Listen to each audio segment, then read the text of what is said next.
Indonesia saat ini kena yang dinamakan middle income trap country, yaitu istilah di mana kelas menengah tidak bisa naik ke kelas atas. Jadi negara Indonesia yang berada di kelas menengah ini tidak bisa naik. Sekali lagi harus digarisbawahi, tidak bisa naik di kelas atas atau tidak boleh. Negara yang terjebak di dalam middle income trap adalah negara yang GDP per kapitanya adalah antara $3.500 sampai $5.000 per kapitanya seperti Indonesia. Banyak negara yang terjebak di kelas menengah itu selama puluhan tahun. Misalnya Brazil itu lebih dari 30 tahun baru keluar dari istilah negara dengan middle class income-nya. Argentina juga sama, puluhan tahun juga baru bisa keluar. Ini yang terkadang membuat kita berpikir, seandainya saja ya kita ini adalah kepala negara Amerika atau kepala negara Cina, di mana keduanya saat ini memainkan perdagangan internasional lebih dari 30%, maaf, lebih dari 70%. Maka negara pasar harus dibuat GDP-nya tidak di bawah dan tidak di atas, di trap. Mengapa? Karena kalau negara-negara pasar tadi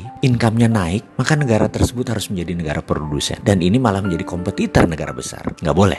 Jadi nggak boleh negara tersebut jadi produsen. Kalau negara tersebut miskin, misalnya GDP-nya di bawah 1.000 per kapita, mereka nggak mampu beli barang Cina dan beli barang Amerika, dan kedua negara itu nggak mau membuat negara tersebut miskin. Makanya negara-negara market harus dijebak di tengah. Cara trapnya bagaimana dan mengapa harus di trap atau dijebak? Biasanya negara yang berpenduduk besar yang dijebak di tengah oleh negara kapitalis. Caranya dengan jangan jadikan mereka negara produsen dan manufaktur. Kedua, jangan jadikan mereka swasembada pangan. Terakhir, jangan mereka bisa mengendalikan energi. Ada sebuah perkataan dari Menteri Luar Negeri Amerika dulu namanya Henry Kissinger. You control the food, you control the people. You control energy, you control the country. Kalau mau mengendalikan rakyat, kendalikan pangan mereka. Kalau mau mengendalikan sebuah negara, kendalikan energi mereka, minyak bumi mereka. Kita kasih contoh sederhana negara Venezuela yang baru-baru ini. Negara ini menghasilkan minyak lebih besar dari Indonesia. Suatu saat Venezuela melawan dalam tanda petik Amerika dengan menjual minyak mentahnya ke Cina. Amerika marah dan Amerika membuat Venezuela menjadi failed state atau negara gagal dengan financial warfare yang dilakukan oleh economic hitman-nya, pasukannya CIA-nya Amerika. Dan kita semua tahu negara tersebut dalam setahun terjadi hyperinflation. Mata uang Venezuela nilainya jatuh 1.000.000% sampai harus menerbitkan